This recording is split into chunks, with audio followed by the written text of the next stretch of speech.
এটা হচ্ছে মেষ লগ্নের কুণ্ডলী।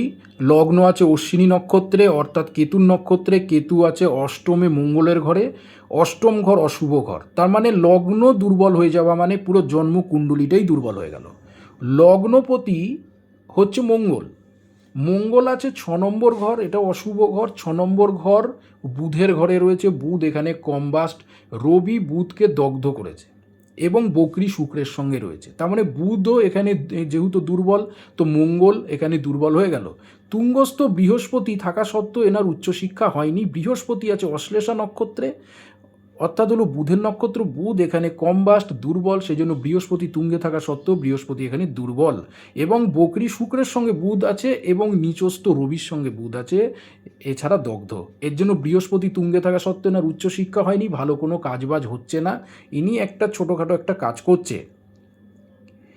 এরপর আমি আপনাদেরকে বলবো শনি। শনি আছে 3 নম্বর ঘরে বুধের ঘরে। শনি বকরি, বকরি থাকলে কর্মের পূর্ণ ফল লাভ হয় না। চন্দ্র আছে শনির ঘরে, চন্দ্র কিছুটা দুর্বল। তো জন্মকুণ্ডলীটা অনেক দিক থেকেই উইক। শনি আছে মঙ্গলের নক্ষত্রে, অর্থাৎ হলো মৃগশিরা নক্ষত্রে শনি রয়েছে শত্রু নক্ষত্রে। তো মঙ্গল 6 নম্বর ঘরে, এবং মঙ্গল যে ঘরে আছে বুধের ঘর, বুধ কম্বাস, তার মানে কিন্তু এখানে শনিও ভালো ফল দেবে না। তো এনার জীবনে বিবাহে বাধা, কাজকর্মে উন্নতি হচ্ছে না, পড়াশোনা হয়নি, মাধ্যমিক পাস।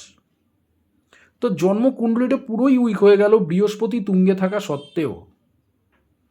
কারণ এখানে এখানে বৃহস্পতি যেহেতু বুধের হচ্ছে নক্ষত্রে রয়েছে, বুধ এখানে কম্বাস্ট, আর জন্মছকে রবি বুধ শুক্র যদি একসঙ্গে থাকে তাহলে জন্মছকটা কিছুটা দুর্বল হয়। কিন্তু আশেপাশে যদি অশুভ কোনো যোগ থাকে, একটা জন্মকুণ্ডলীতে যদি আশেপাশে যদি অশুভ যোগ থাকে, তাহলে এই রবি বুধ শুক্র কিন্তু পূর্ণ অশুভ ফল দেবে, শুভ ফল কিন্তু দেবে না। বৃহস্পতির এখানে দৃষ্টি আছে শুক্রের ওপর, শুক্র পীড়িত হয়ে গেল।